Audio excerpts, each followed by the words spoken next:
Welcome to the Engaged Jain Studies Podcast, brought to you by Arihanta Institute. Listen to top figures in the fields of Jain studies, religious studies, vegan studies, and social justice discuss pressing issues of everyday relevance. Together, let's move beyond the realm of personal spiritual growth and connect philosophy, religion, and spirituality to the important task of caring for the well-being of society. Learn about your world and how to change it on the Engaged Jain Studies Podcast.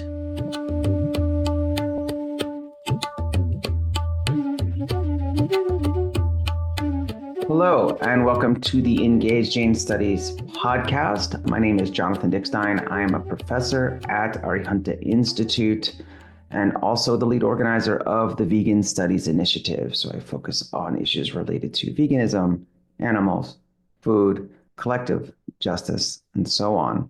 And I am really excited to be here with Lancaster Farm Sanctuary co-founders, co-operators, Jonina Turzi and Sarah Saluzzo.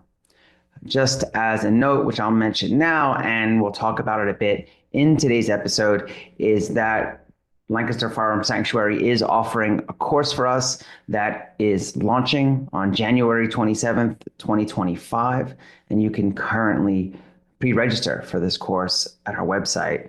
For those listening to this podcast after the fact, well, you can always jump on our website and take this course or any of our courses at your leisure.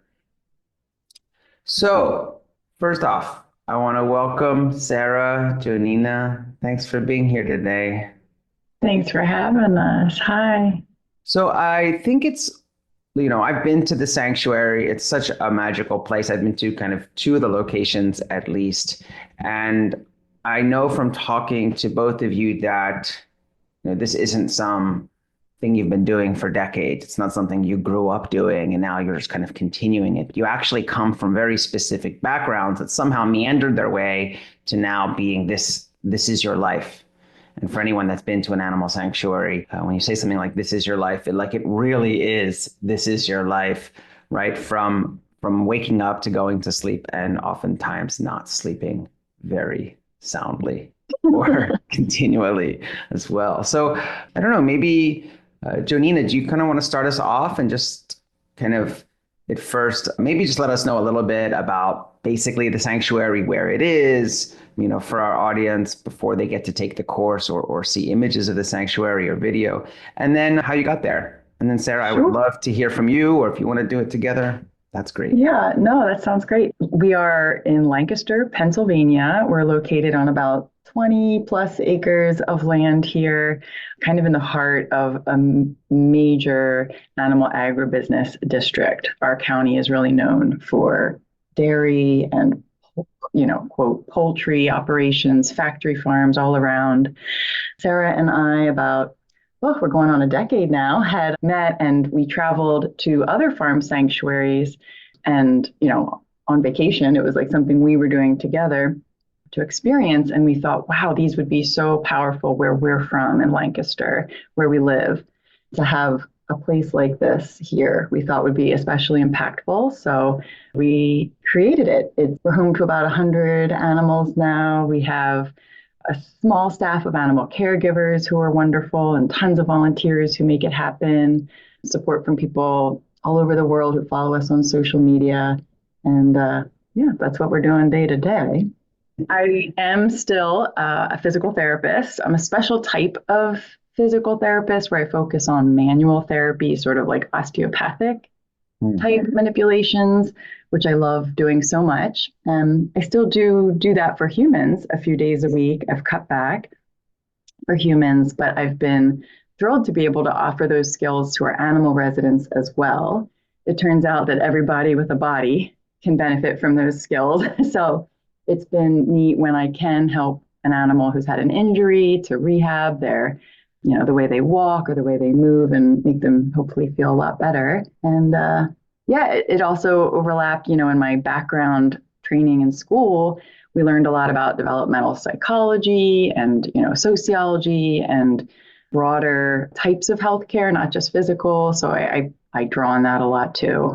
How I got to be who I am, that shaped how I think And I feel like the work we're doing at the sanctuary is kind of a type of healthcare, if you'll use that term really broadly with me, for anyone who's willing and is giving their consent for it.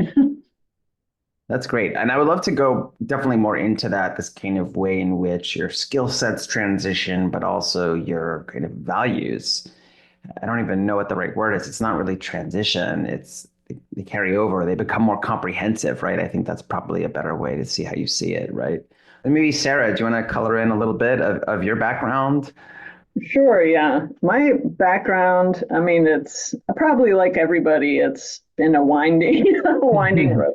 But when we started the sanctuary, I was working in mental health as a social worker at an inpatient substance abuse facility. So, and although superficially it may seem like that doesn't really tie in to what we're doing, it so foundationally is, the same thing. So really helping people understand the impact of their behavior on themselves and those around them, and helping people with understanding how to, sculpt their behavior and maybe get to a place that they feel better, about themselves and their actions. And I really liked that work and was committed to doing that. And Jonina and I, it is interesting to look back. It's like I never intended to leave my career to run a sanctuary, but after, for a few years, we were both working full time and running a smaller sanctuary. And then we found this bigger property and moved, and it became pretty clear that there was no way for us to effectively run the sanctuary with both of us working full time. So yeah, we made the decision that I would be here full time, and Jonina still works and is here full time basically. So, but yeah, that's kind of where we're at with that. Well, that's great. I want to kind of try to hold all these already 3 balls I'm juggling right now. So one is, what's really interesting to me is how what you described as your backgrounds inform, at least on the surface, 2 different aspects. Like Jonina, you were saying how your work with physical therapy in certain ways has this kind of very tangible, tactile transition to the animals themselves, right? And you're just kind of like sensitivity to bodies and behaviors, background in physical therapy and yoga and things like this.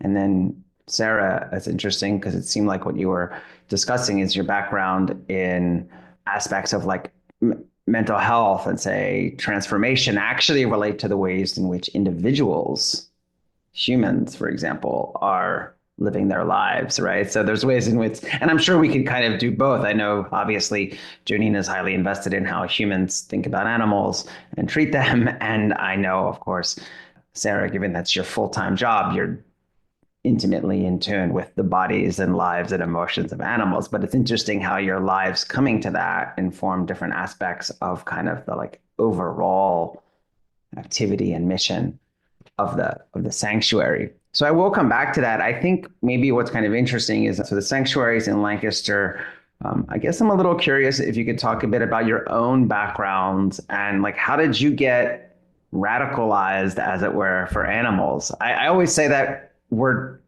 I think, with a smile, because, right, you'll talk to people in vegan spaces or animal spaces, and they'll say like, there's nothing radical about like basic compassion. Well, like, yes, we all understand that. But right, in a society in which this is not widely recognized or accepted, it's the term kind of like radical, right? You see this a lot in social justice spaces. Like, when have you become radicalized, counter-normative? And so, yeah, I don't know, maybe you could talk a little bit about your background, and then like, how did that get on your radar? Yeah, isn't that interesting? What radicalized you? I'm like, I don't know, empathy, but you're right. You're right. Something has to kind of like shock you into a new state. It's not the state of our society to have you seeing animals in that way. You're so right. My mom, I'm so lucky. My mother was vegetarian and then vegan, so that, I always had an influence in my life offering that perspective. I regret and am embarrassed to say that I kind of ignored that influence, especially through my teenage years when she went vegan. She went to this big conference and came back and realized that she didn't need to consume dairy or eggs to be healthy. And, I watched her. I was a teenager, man. I just missed it. So it was there. The seeds were there. I just couldn't get with what she was saying. And I regret that now, of course. Honestly, it was meeting Sarah did a lot for me. I was kind of eating mostly vegetarian myself. I would choose those foods kind of by a default. It wasn't even with the animals as an ethical practice. It was just what I preferred to eat. And Jonathan, you'll get a kick out of this. I'd actually gone to a yoga teacher training where I was told as a Vata type person, I had to consume ghee or animal products, at least a little, because it would help ground me, like some of these myths I held. But I honestly just didn't even enjoy animal foods. And then I met Sarah, who had an actual passion for animals as activism. And I was afraid to watch slaughter footage. I had always turned away. I had seen some documentaries, but would like avert my eyes or leave the room or turn them off until I met Sarah. And we just watched a simple documentary. It was a French abattoir. And there was a scene where a cow it wasn't even graphic in terms of being butchered, but this cow was on a chute trying desperately to back away from where they were headed into the slaughterhouse. And that moment I watched that footage, I was like, that's it. I saw the individual, behind the choices and the impacts and the power that I had. So, and it was with Sarah, and I don't think I would have watched it without you. Well, that's fascinating. But I also want to say, I think you're probably not alone in having like a vegetarian parent. And like, we all know that nothing parents do is cool. Whatever, it doesn't really matter, or you'll find a way to not make it cool or the right thing. And so there's plenty of people who rebel by going vegetarian, right, to their parents, but they're really mostly doing it right in rebellion, not necessarily because animals have come onto their radar yet. But as we know, right, interestingly enough, the people that tend to be more receptive to messages insofar as their behaviors are already in alignment with those messages. And this is a challenge that we find. But I think what you're saying is you were transformed a bit by watching a video, seeing a story. Right. And it's very much is part of the bread and vegan butter of the sanctuary in terms of storytelling, right? Meeting individuals. So Sarah, well, it seems like you were the catalyst for Jonina. So now I'm really interested in hearing how you got there. This is in Lancaster. Jonina, you're from Lancaster, correct? Yes. Yeah, we both are. Oh, wait, I still don't know. Is it Lancaster, Lancaster? It's a kiss. There's a kiss in Lancaster. Yeah. Lancaster. Okay. Yeah. So I say it right. You do. Lancaster. Wow. My Pennsylvania credibility, if there is such a thing. I don't think there's statewide credibility, but I'll take it. Okay, Sarah. Yeah, it was footage. That was the first thing that ever had an impact on me, was seeing slaughterhouse footage. And I was much, much younger. I was always into the whole horror movie thing. And I saw a very explicit film that was really popular in the 80s called Faces of Death. And they show slaughterhouse footage in that. And so I was just absolutely destroyed. It was so haunting and disturbing. Yeah, so as a middle schooler, I went vegetarian. I didn't understand veganism as a concept at all. There was no kind of model for that for me to even understand that, dairy was still a problem. So I went vegetarian and was vegetarian for years. And then I actually kind of just, I see it as losing my way just all around, what was important to me, and went back to eating animals, just kind of pushed it all aside. And I look at that, and think it is strange how that happens. And then, but eventually, found my way back to my truth. But I do think too, I had no support, and it was before social media, it was before the internet. So it was just me as one random teenager in Lancaster doing this thing that everybody thought was weird or ridiculous. I had this t-shirt that said, I'd ordered a t-shirt and it was just like a white t-shirt with a black picture of a fish. And it said sushi is murder. And like in high school called me sushi as like a joke because I always like wore Oh, wow.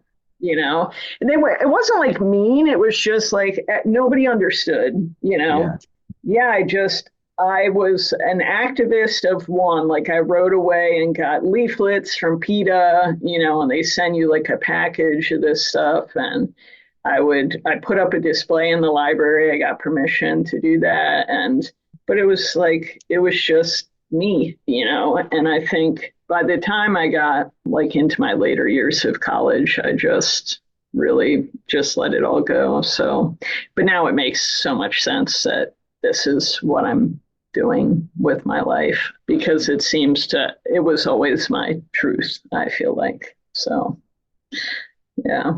That's a wonderful story. And I have to say, like, very inspiring because we talk a lot about the isolation aspect and how hard it is for individuals who are working against any trends, whether we're talking about kind of like racial marginalization, gendered marginalization, ability marginalization, whatever else, right? And being in places, especially decades and decades ago, not to mention far before, of just like being so alone. And this is also a very interesting one in which you feel alone, but you're also kind of this like surrogate representative of individuals who aren't there living, but are there in the cafeteria, are there everywhere else. And so your ability to do that, I just find that remarkable because I had none of this on my own kind of radar growing up at all. So I don't really know. I don't really know why. I find it interesting hearing these very early stories. And it also doesn't seem too uncommon that this kind of period in college kind of changes things. I remember reading something from Breeze Harper who says the same thing as they were being discriminated against and further ostracized, what they found comfort in was like lapsing. Yeah. In their vegetarianism, which like I'm not a psychiatrist or anyone that works with that, but I find that to be fascinating in terms of psychology. So I don't know, maybe that's a good way to pivot, if you don't mind me asking you, Sarah, like how do you think your background and then your current understanding of psychology just like operates in how people say are resistant to certain messages about animals or about veganism? And now that you actually also are there giving them these immersive experiences with animals themselves. I'm really I think you have such a unique background and current kind of like life way that gives insight. So I'm just curious, maybe just like some current thoughts you have on these phenomenon. Yes. I mean, it's ever changing, but I do think one thing, we would talk about all the time. And I worked in a rehab, right? So yeah, people of different degrees of willingness, people who are really open, people who are core ordered, people who, it's all over the place. So there are people that have no interest, and you still present the information and you are supportive and understanding of that, but they're not going to make changes in the immediate future. I feel like that's so much, what we see with the veganism piece. And even people who come to tours or people who might be on our social media, it's kind of like various places of the stages of change, like pre-contemplation or contemplation or action, like you see all that. So, but one thing we would joke about is like, if you tell somebody in treatment that they have to turn left, they're going to turn right just to spite you, and so the mode of treatment we used a lot was helping people to identify their own values, letting people choose that for themselves. We would, give worksheets, and it might have 250 different values, and you just let people read those and think about them and kind of circle the ones that are important to them, and then they'd share that with the group. And then identify how they're living, and does that align with their values or does it not, right? And so it's helping people, because you can't tell people what to do, right? So, and that's so much the case with veganism, and we see that, like, we all feel so impassioned and so desperate, and we want to tell people, like, you don't understand, you can't do this, it's harming them and it's harming the environment or whatever. And I think so many times it's like, it has the exact opposite effect. You literally see people say, I'm going to eat more animals now just to, and you see that in like comments online. So, but using this, that's where it kind of like meshes perfectly with sanctuary as, there's sanctuary as just the sanctuary for animals and why that's important, but then sanctuary as a tool for activism, because people get to come here. We don't force them here. They get to choose to come here for a tour,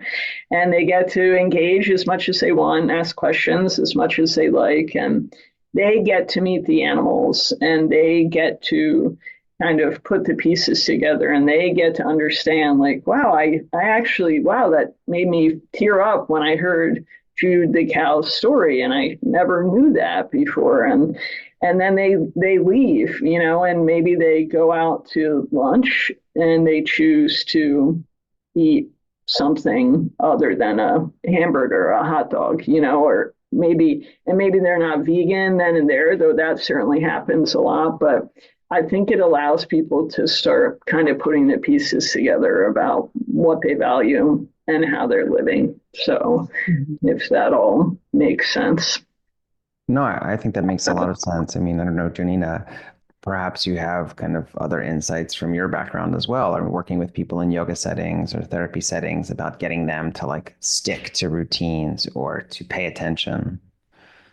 Yeah, totally. I just think what Sarah just mentioned, that has helped me so much, because not everyone's motivated in the same ways. Not everyone has the same values, but also just to validate that each of us have different ways of being in the world, natural to us, to our personalities.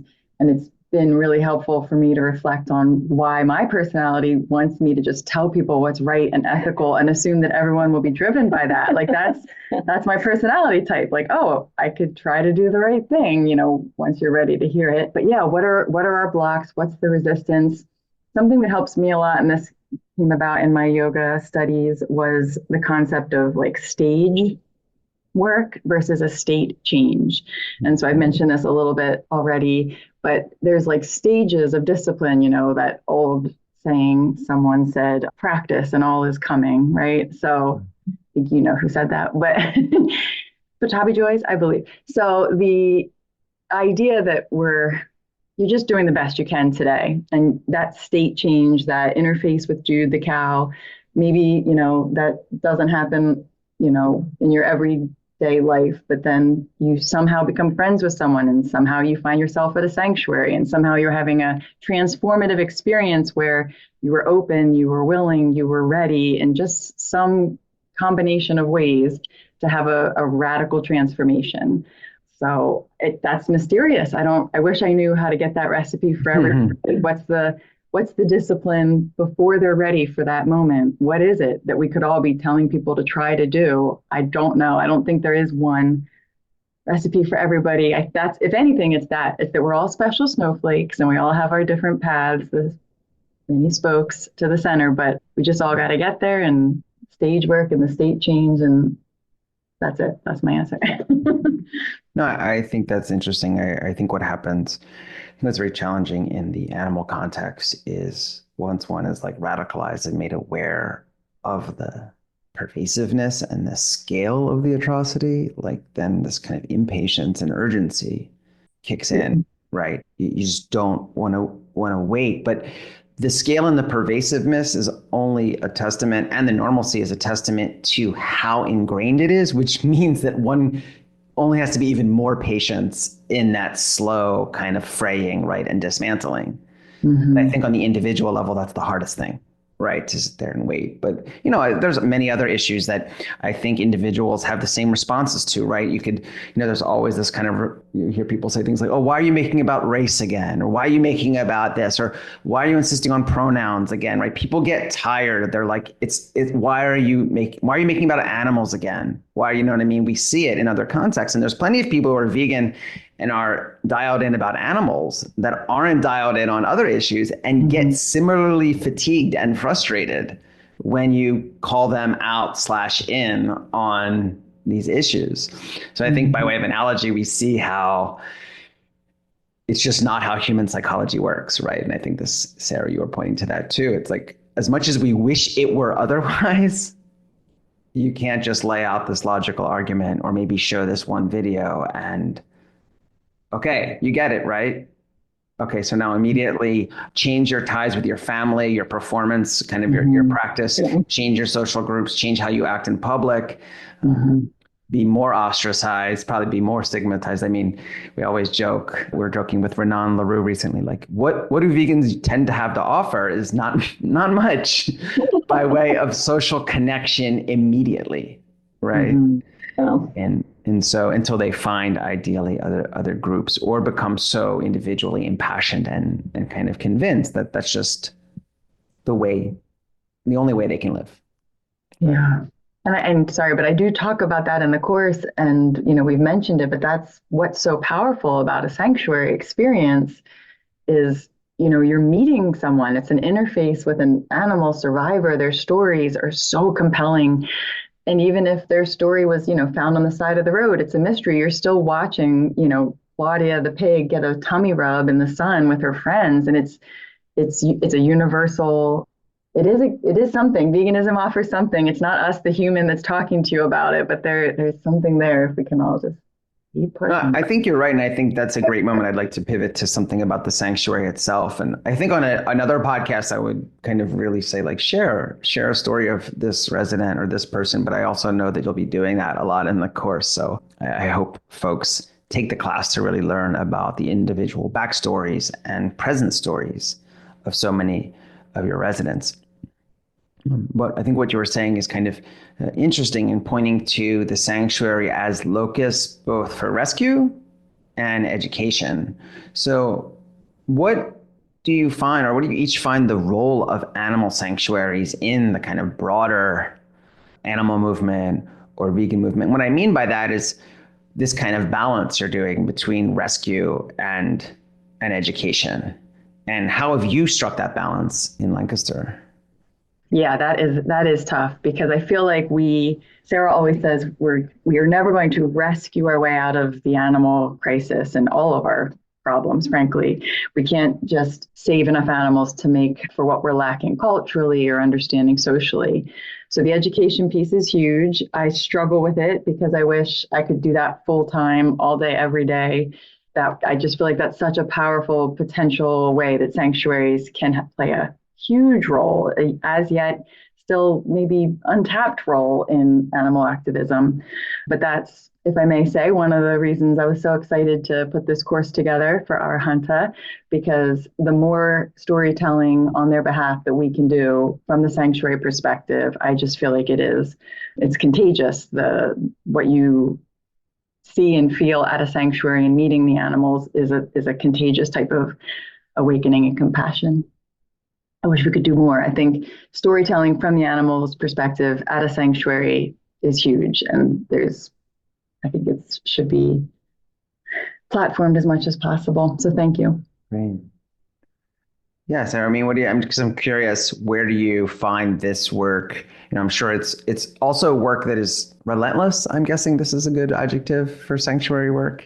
This is kind of when people say that also they're like raising small human children. They say, wow, I never knew how relentless it would be. Yeah, it is for sure. So, but it has to be extremely important, right? Just for you personally and broadly. So how do you see that importance? Yeah. I mean, the thing to me, we talk about this a lot because I think we both tend to go big picture, and it's like, what more could we be doing and how can we get this information out there? But the thing is, the reason really that it's so important, I mean, there are many reasons, but at a most basic level is we're the only ones, this movement that are providing a safe landing for the literal victims of this, horrendous system. And so it's interesting, over the years that we've been doing this, you will see other activists debate about the efficacy of sanctuary work. And it's so ridiculous to me.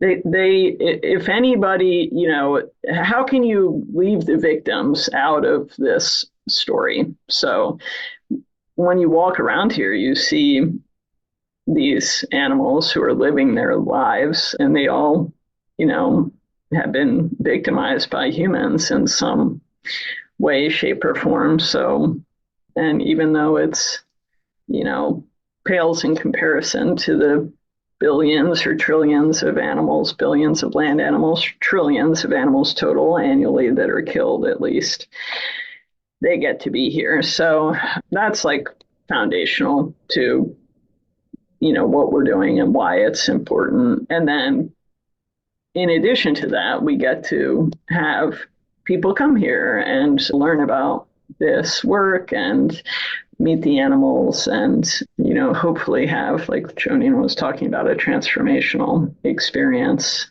There can be so much infighting, like in all justice movements. So I don't even think that's a bad thing, about who is most effective and why we should fund them, et cetera, et cetera. And Jonina and I have always thought that this multi-pronged approach of many people doing different types of work is what can actually make this movement effective as a whole. But I do think, especially now, we're not sure what's on the horizon and where things are going legislatively and globally and environmentally and all of that. And yet, at the end of the day, we are still waking up at 4 a.m. every morning and doing the things we need to do to get outside bright and early and make sure everybody has breakfast and water, and that everybody's house gets cleaned every day, and every barn gets cleaned, and everybody gets a health check, and everybody gets dinner, and everybody gets tucked in for bed. And that's just kind of around and around it goes all day, every day. And it never stops, and it is exhausting, but it's also the best thing, so. No, I can understand that. And yeah, it made me think. I used to volunteer out at Love and Arms in Colorado. And, I just remember being out there in the winter and dealing with water. It's just the cold of just water. Yes, seriously. All we talk about around here is gloves. Everybody talks about gloves all winter long. That's everybody's conversation. Good shoes and socks. Keep your toes warm and your fingers warm. But I just remember that. I mean, I remember that's one thing I remember, just how this kind of fear of coming in skin contact with water in the winter. Yeah. And just that challenge and how much dedication. So yeah, maybe I'll ask a question. It wasn't one I was thinking about, but it's of interest to me. And I don't know who are better people to ask. But, I think, and maybe you could talk about it too, it's a challenge for you, right? Where you live is surrounded by massive kind of animal agriculture businesses and people who are also, as it were, caring for animals in a way, but also using them and selling them and so on. And you also referenced, say, animal advocates who are not in these places at all, right? Are kind of at desks, at computers, and elsewhere. And the reason I kind of set it up this way, and I hope there's a question at the end of it, is that I have come to a place where I always thought that this kind of notion of telling people who are involved in animal agriculture that they don't care about their animals, they don't love their animals. Actually, me, in my high rise in New York City, surrounded by no animals, getting up at 9 a.m., going to sleep at 9 p.m., I'm the kind of lover of animals, right? And this always struck me as bizarre because I never thought that these two things were in conflict. I actually do think you can really care for individuals and love individuals, but may also commit wrongs against them. And so Yeah. I guess I'm kind of curious from any angle, like, what's it like being where you are? Because my question was really going to be like, what's one of your biggest challenges? I know one of your biggest challenges is where you're located. So I guess I'll frame it as like, what's the challenge of working with individuals who you probably do think actually care about animals to some respect, but also act in ways that you are directly opposed to? We have been taking a soft approach to things around here, and I think that has worked in our favor. I mean, we are very clear about what our mission is, and our neighbors know, and our community knows, but I remember, now that we're talking about this, but I've thought about this many times. We went to a training at the very beginning at Farm Sanctuary, and I remember the person who was doing the training, who arguably is kind of like, the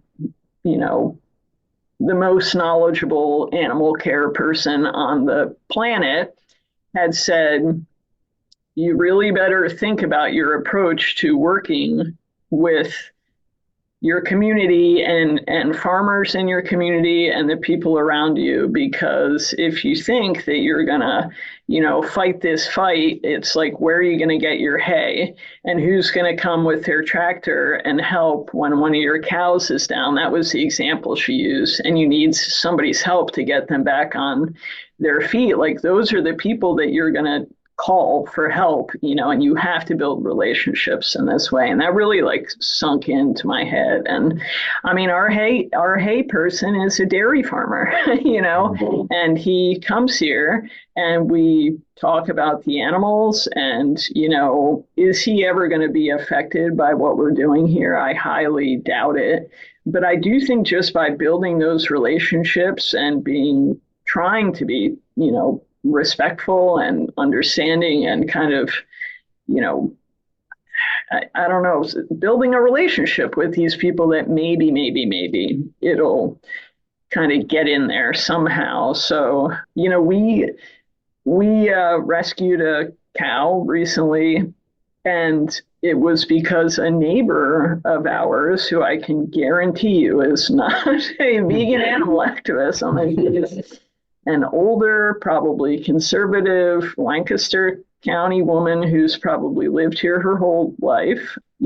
She stopped us. She saw us pulling out of our driveway, and she stopped us and said, I'm concerned about this cow I see, and would you be willing to go to this place and look at this cow? And she was visibly, I could tell it was a conflict for her to share this with us. And she said, I don't want to make any trouble. But that thing, for her to know that we exist in this community, and for her to have the courage to flag us down and tell us that when it was, a conflict for her, but she stuck up for that cow, and she saved that cow's life. And she knows that now, and it's that little thing, that's a big deal around here. That's a really big deal. And so that has been the approach that we have taken. And again, it's so slow, and it feels at times like you're really not getting anything accomplished.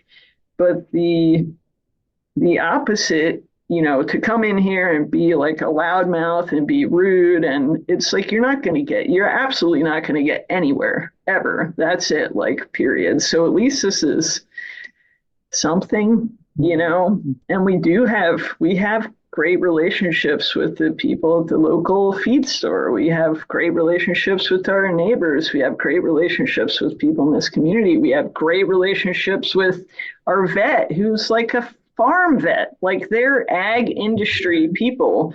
Our pig vet is a factory farm kind of pig vet, but he loves us. We invited him to come to our gala, and he brought his girlfriend. He was so proud of himself to like show his girlfriend these pigs that he has helped here. All of that stuff is a victory. And that comes through, being humble and understanding that I think we've all been indoctrinated to think in certain ways. And, we were all there, and that's where they are now. And maybe things will change for them over time. So I would just add too, I'm not sure I'm saying about like the stages versus that state change, but you could call it Maslow's hierarchy. It's been called different things, but these stages of life where it's like you can't just ask someone to understand something at a stage that they haven't gotten to yet. So it's very valid that they might be honoring, or they're maybe stuck in pride for what their father or grandfather did on this farm. And it doesn't mean, to your point exactly, it doesn't mean they don't care about the welfare of animals. And you certainly can't tell someone who watched their dad and grandfather, I'm using this trope, but go out in the freezing cold and put their hands in icy water and make sure the cows had water. You can't tell them that their family didn't care. That word won't work in that scenario. You'll simply repel them by not having empathy for what they saw with their own eyes. So it's welfare versus rights. It's, a stage of care versus this, I'm calling it a radical transformation, where you see a different path. It opens up and changes everything about your relationship with animals and what it means for how we all can go forward together differently. And again, that's almost spiritual in a way, because it's going to take us somewhere so radically different than where we've been. But if we like to think we're building bridges and laying that groundwork by being respectful and empathetic. No, I think that's a great point also about like caring. I mean, I do a lot of work in like South Asian religions and animals and teaching, and students in recent times, we've read a work of fiction by Perumal Murugan. It's called A Story of a Goat. And Radhika Govindrajan has this book, Animal Intimacies, about animals in the Himalayas. And when you read it, you kind of like read these stories of people like sleeping next to goats in the stall, like all night, not eating themselves, like not at all eating, just making sure that they're caring about, say, like a mother goat that's birthing, even if eventually they might sell some of the babies or slaughter them. It's hard to read these accounts and say, actually, you don't care. I'm right. I think it's what I call like a category mistake between like our emotions and our affective experience, our feelings, and our values, and or not even our values, or just kind of the way we live our values in another way.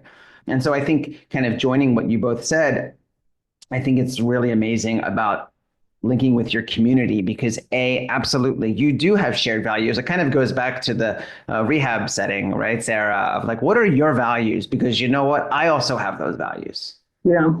I also have those values. And we actually do care about the welfare, like our Venn diagrams of cow welfare actually do intersect in certain areas. And I would love to pick your brain about how to get rid of this condition or diagnose this.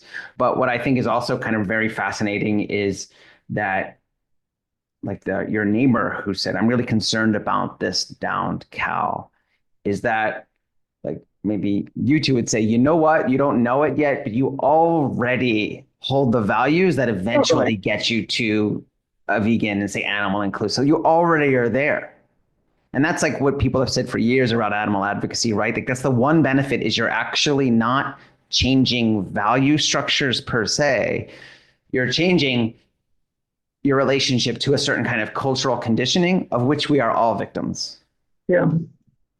And so throughout that is even, I think like what you're saying is having compassion even for the human victims of that cultural conditioning in their process. And Lancaster Farm Sanctuary, as well as other stuff, helps, right? How do you nurture that? How do you water that, right?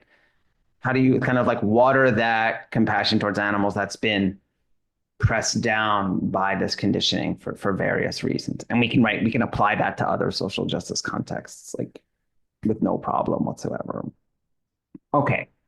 I could go on and on. I have all these other notes that I took that I'll have to ignore. But Jonina, I'm going to pivot to you, kind of like a last question. We could talk about it. But yeah, tell us a little bit about course coming up for Arihanta Institute. It's titled Animal Sanctuary, Solutions in Nonviolence. I'm actually extremely excited. This is like the first full-on sanctuary course we're offering through the Vegan Studies Initiative. So yeah, just tell us some of the highlights of this. Thank you. Yeah, we're so honored and grateful to have had this opportunity. I tried to put together something for everyone. If someone has never been to a farm sanctuary, maybe they follow one online, but they don't know much, I try to start where they can get brought on, so something for the brand new to the concept of a farm animal sanctuary and bring them aboard.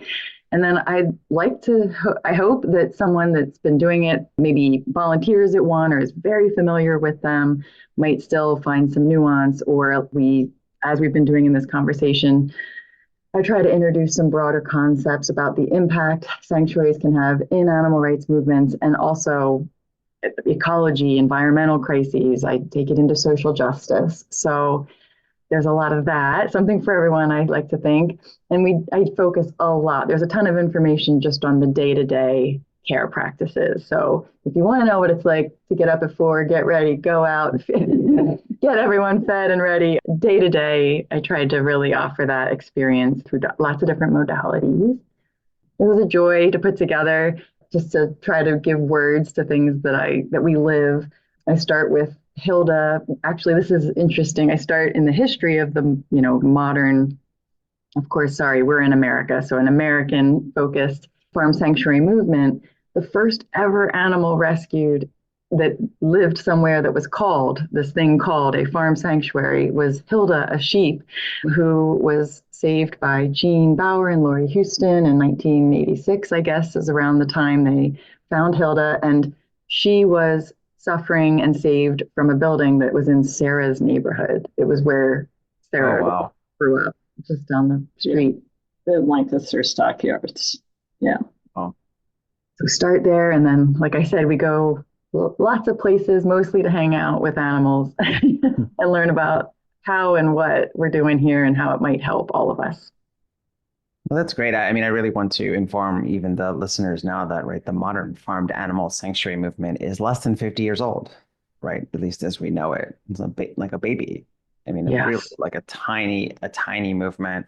And I obviously encourage anyone, wherever they are, to see a sanctuary that's nearby them and at least have that experience. But in that interim, they are highly encouraged to take your course 1018, I believe, Animal Sanctuary, because so much of the material, fortunately, I've had a bit of a preview, is highlighting the individuals at the sanctuary. And for so many people who are probably taking the course, it might be the first time or one of the first times, even it's through the medium of video, kind of meeting individuals with names, their stories.